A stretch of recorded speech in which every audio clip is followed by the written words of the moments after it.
Hello guys, Doug coming at you once again with another vinyl update with some new finds I've picked up recently. It's tail end of summer here. I'm not sure when you guys will see this. I'm a few videos ahead of the curve right now, but making the most of the weather. It's supposed to change tomorrow, so this might be the last one of these outdoor videos. I've been talking a bit about the thrift finds I've been having lately. I've been on quite a roll for a bit now, so I'm going to get into some of that now. Not even going to get into half of what I've picked up, but consider this the first installment. First up was a blind buy. It is Diane Maxwell, almost 17, and indeed she was when she was recording this. This is from 1959 in quite good shape on the Challenged label. There's the back cover. Not too much info about this lady. Her recording career kind of tailed off in the early 60s. This was her only LP. Saw a comment on Amazon, apparently from a family member, that she's alive and well. But her recording career tailed off many years ago. And you wouldn't think she was this young from her vocals on here. She's quite in that quite sophisticated 50s ballad style. But a couple of more teen pop outings like the title track and Dreamy, which was her breakthrough hit, which is on here, which are very good. And also a song called Love Charms, which is in more of a Latin jazz kind of style to shake things up. But the rest of it isn't in kind of those ballads. There's a version of As Time Goes By, a song from Casablanca. Another one from the 1950s, Bill Haley and his Comets. Rock and roll stage show. Not actually a live album. At least it does not appear to be live recordings. That is on Decca. This is from 1956. It's in fairly good shape, or at least it appeared to be. Side A, unfortunately, had some scratches that were a bit difficult to discern that caused some skipping, but side 2 is better. And kind of more of a group effort than you would expect. Bill Haley himself only does a few of the vocals, so there's some instrumentals and vocals by other people. What did I know on here? Calling All Comets, Hook, Line, and Sinker, kind of one of his more well-known ones. From the same year as Rock Around the Clock, so their group is fresh off the success of that song, and the birth of rock and roll right there. And apart from those skips, in really nice shape for its age. Another thrift find, Edwin Hawkins Singers, Oh Happy Day. It's actually a reissue of their album from 1968. This is a Canadian pressing on EMIS from 1978. Very nice shape. Just gospel, soul, terrific vocals. And those, another thrift find, those steel band, Calypso steel band albums. I'm not a huge fan of the steel band sound, but I am kind of interested in the Caribbean funk when the US funk and soul influence starts creeping into it. So I saw this in the thrift store, and I did get a whiff of the funk on here, and it definitely does have some of that on there. This is the Amaral's Trinidad Cavaliers Steel Orchestra, Steel Vibrations. This is from 1973, I'm thinking, on the Calpan label, originally owned by Shiraz Nathwani, apparently. And this has got kind of the typical steel band covers of pop hits of the day. You've got theme from Love Story. There's a couple of vocals on here. The rest is instrumentals and some kind of show tunes like Hava Nagila, Somewhere My Love, and bizarrely Rock Around the Clock by Bill Haley and the Comets. But what attracted me here was Oye Como Va. There's a very nice instrumental arrangement of that, and also Booker T and the MG's Time Is Tight. So some decent stuff on there. These guys, this album and a couple others by theirs actually seem to go for a bit of money from what I've checked into online. Another one whose albums I've seen around in thrift stores, never picked it up until now. The cover kind of attracted me on this one. It's in really nice shape. It is Xavier Cugat, Cugat. This is actually a Dutch pressing, late 60s, 1967 I think, Mercury. And what blew me away is, as soon as I heard this, I've talked a bit about the reggae rhythm tracks, where they will record a rhythm track and it gets reused and redone over and over again for decades to come. particularly the Studio One rhythms get used over. And I'd been aware that some of the rhythm tracks that were used in reggae had their origins in Latin music. Well, as soon as I put this record on, the very first track, called El Cumbanchero, I immediately recognized as the immediate predecessor of a reggae rhythm called the Rockfort Rock. And it was recorded by the Studio One band as an instrumental called Psychedelic Rock, and then was later turned into a DJ version called Rockfort Shock by a DJ called Prince Francis, and more commonly has come to be known as the Rockfort Rock rhythm. It's been used hundreds of times, but the original antecedent of that is on here. There's also not one, not two, but three songs like that. There's also one called the Peanut Vendor, which is also a well-known reggae rhythm. It was used by the Skatalites in the 60s, and probably interestingly is it has Cuban origins, and Roland Alfonso, one of the founding members of the Skatalites, was Cuban by birth and came to Jamaica. So that's how these kind of musical styles would cross-pollinate and influence each other. So the Peanut Vendor was used for many songs, including one of Gregory Isaac's most famous songs, Top 10. And there's also Perfidia on here, which was a big hit for Xavier Cugat in the 1940s, I believe. And it was covered, among many other artists all over the world, by a singer called Phyllis Dillon at Treasure Isle in Jamaica in the 1960s, in the rocksteady era. So, very cool to hear that. I'd sort of read about these things, know about these things, but when you actually hear it and recognize it on record, it's kind of one of those light bulb moments. It's kind of cool. Miriam Makeba, Pata Pata. Very clean copy of this I found. Tricolor Reprise label. Her big hit, of course. This one was another blind buy, another thrift find. It's a Hawaiian one. I tend to be very conservative in buying Hawaiian music. I've been there. I enjoy the music. I love the culture. It's really nice to listen to the music there. But translating it to here in the Pacific Northwest is kind of a cultural divide it's a bit more difficult to listen to it. But I saw this one, the cover art immediately attracted me, and I couldn't resist this one. It is Homegrown. It's a various artists compilation from 1976. It is on KKUA Records. KKUA is a Hawaiian radio station, and what they did was, I guess it was like a contest where up-and-coming local artists could get their songs included on this compilation. So mostly artists I'm not familiar with here. You got Kapono Beamer is on here. That's about the only name I'm too familiar with. But not really what you would think of as traditional Hawaiian music on here. This is more updated for the 1970s. It's more kind of got that very laid back island feel, a bit of what you would probably call yacht rock on here, also some soul, and just a lot of very acoustic, very laid back kind of rural Crosby, Stills and Nash folk style vibes, folk rock vibes.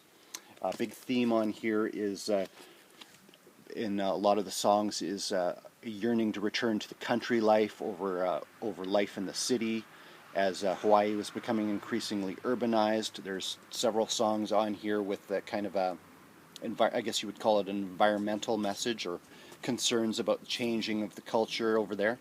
So very nice compilation. Another one, I know this artist, I've known a few of his hits, never picked up an LP before. Brian Hyland. It's from 1970, I believe, on that fantastic Uni label. Always love that design. Just looks terrific spinning on the turntable. Brian Hyland, kind of a teen pop singer through the 60s, best known for Itsy Bitsy Yellow Polka Dot Bikini and Sealed with a Kiss. Kind of his hit on here was Gypsy Woman, a song by Curtis Mayfield that he covered. I think I have the 7-inch of that around, actually. But actually surprisingly artistically mature on this one. It's got kind of a hazy Laurel Canyon folk rock vibe, but with more studio orchestration, a little more produced, and quite a diverse range of styles on here, from the soul of Gypsy Woman to, he's got a cover of B.B. King's The Thrill Is Gone. There's again some Crosby, Stills and Nash style folk rock, a bit of Byrds style jangle pop, even a bit of blues rock. So I enjoyed this quite a bit. This was a very good album. Another thrift finds, you're sensing a theme here probably. Pozo Seco, Shades of Time. This is from the late 60s. I had heard of this group. I have one other one by them, 2i Columbia. They were a folk group originally called the Pozo Seco Singers. Don Williams, who had a long career in country, was in here. When they went, that's him there. When they went down to a duo, they just called themselves Pozo Seco. And there's a whole bunch of these folk albums from the 60s in the thrift store at this time, all in really nice shape. But I picked, what caught my eye on this one was a little note on the back. We would like to give special thanks to Adam, Skip, Chuck, and Brad of the Poppers who accompanied us on this record. Well, the Poppers, they were a rock band from the late 60s, opened for many big-name headliners at the time, were causing a bit of a stir, upstaging some of the headliners in some cases. And one member of the Poppers was Skip Prokop, who would later go on to be in Lighthouse, a long-standing Canadian band. So they're doing the backing on this one, in kind of a country rock style. Getting into a few record store cheap bin finds. This is one I did not have. This was $3 actually, not much more than I'd pay in a thrift store. Another side of Bob Dylan. I think this is his 4th album, 2i Columbia. This was, as I said, $3. Bit of wear on the cover, very tiny amount of surface noise, but otherwise really good shape. Probably don't need to say too much about that one. Finds him kind of expanding his repertoire from the straight folk protest songs and bringing in some humor and some surrealism into his lyrics. War, Platinum Jazz. It's a 2 LP compilation. This was, again, just a few dollars. I don't have all the War LPs yet, so I picked that one up. Just some great mellow vibes on there. Kind of a different mood than the usual funk, and kind of taking those songs out of the context of the original LPs kind of makes you appreciate some of those more mellow songs that would maybe blend into the record. Automatic Man, got this actually in the same place as the Bob Dylan one, $3 on this one. Cover a bit beat up, but the record's in great shape.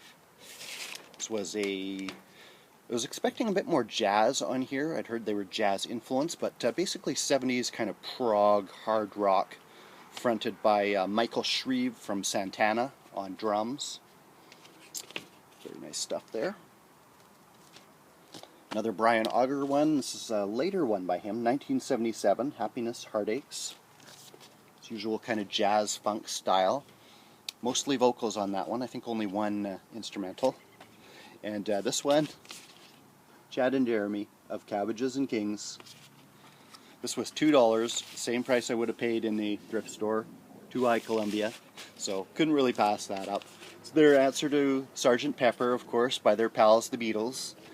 They're no Beatles, but they do have some decent harmonies. Their voices mesh well together, and a very kind of English folk influenced musical arrangements. So pretty decent. The side 2 is one long suite of different movements, which is about the ails of modern society or something like that. But side 1 is pretty decent, kind of mixing up their style and trying to bring in a new kind of lyrical humor, I guess, dark humor in the kind of the style of groups like the Kinks, I guess you would say. Pretty decent for what it was. Last kind of record store find, again in the cheap bins. This was in some bins that they'd just gotten in. This was $6, and then I got a bit of a discount, so it was probably a bit cheaper. This is probably the first time I've shown any Beatles-related record in my videos. It is the Plastic Ono Band, live piece in Toronto, 1969. Of course, on Apple. And just as it says, this is the Plastic Ono Band in Toronto, running through some well-known hits: Blue Suede Shoes, Money, Your Blues, and of course, Good Piece of Chance, the iconic song. Side 2 is Yoko Wailing. And apparently it included a calendar, which this does not have, but in pretty decent shape. A bit of cover wear, but the vinyl is flawless. So that was a good pickup. A couple of mail order finds to kind of wrap things up here. Was excited about this one. Betty Davis, The Columbia Years, 1968 to 69. This is a new one from Light in the Attic Records. These were sessions overseen by her husband, Miles Davis, and running through some kind of Tina Turner meets CCR, kind of swamp rock, a bit of funk, a bit of this and that. Very cool album. They were originally recorded as demos, so it's not quite a finished product, but nice to hear those sessions. Still don't have the regular albums that Light in the Attic has put out yet. I'll get those soon. And last LP pickup is a brand new one as well. 2016, just came out. It is The Viceroys, Memories. The Viceroys are a long-standing Jamaican harmony group, started in the 1960s at Studio One. One of their biggest hits were Yahoo, which is updated on this album, Slogan on the Wall.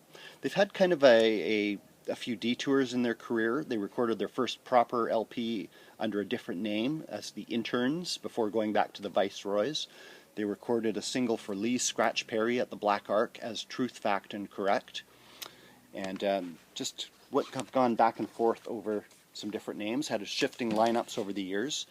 But the main guy is Wesley Tinglin, who is the lead songwriter, although he prefers to take background harmonies.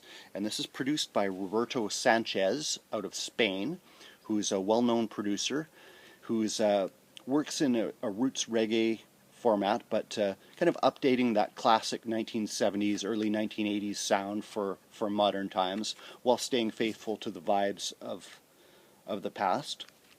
So he has recorded all the musical backing tracks in Spain with his Lone Arc Rhythm Force band. He plays bass as well. And then the Viceroys voiced this on Orange Street in Kingston, Jamaica, famous for the ska tune Shaking Up Orange Street, from Prince Buster, I believe. So very excellent work here by these guys. They call it a comeback album. Don't call it a comeback. It's just Roberto Sanchez doing what he does best, taking these long-standing veteran artists, giving them some solid material to work with, and just showing everybody what was there all along and how good it can be in a modern day format. One CD find. I've been picking up some cheap CDs recently. This one is Aston Family Man Barrett, Cobra Style on Heartbeat. This originally came out in 1999.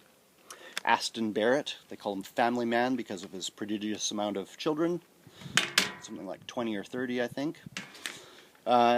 Bass player for Bob Marley and the Wailers. Much more than that, he was the musical director. He was involved in a legal battle to recognize his contribution to Bob Marley's songs, which ultimately ruled against him in court. But I think anybody who knows reggae knows that he is much more than simply the bass player in Bob Marley's band. He was, along with his brother Carlton on drums, who was murdered in the 1980s. They were the linchpin of the global machine that became Bob Marley and the Wailers. This is his own productions of different artists and instrumentals and vocals with different artists away from Bob Marley's camp and on his own, and finding him in kind of a forward-thinking mood. There's a lot of early use of syn drums and drum machines on here. So that is what I've got for you today, guys. There's much more to come, so stay tuned. Hope everybody's doing well out there, and take care.